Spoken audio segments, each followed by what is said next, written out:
कोशिश करो कि सब कुछ टूट जाए पर वो मान ना टूटे, जो किसी बहुत अपने ने खुद से ज्यादा आप पर किया हो। बाज दफा उस कर्ब को लिखना बड़ा मुश्किल होता है जिसे हम महसूस कर रहे होते हैं। कभी कभी मरने के लिए जहर की जरूरत नहीं पड़ती, हसास इंसानों को तो रवैये ही मार देते हैं, और ये मौत बड़ी अजियतनाक मौत होती है।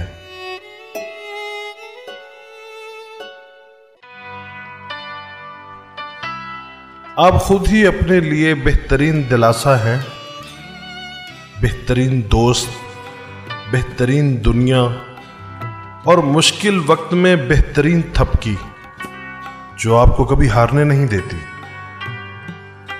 धूप का तो बस नाम ही बदनाम है, जलते तो लोग एक दूसरे से हैं। और कहते हैं कि कायनात की सबसे महंगी चीज एहसास है,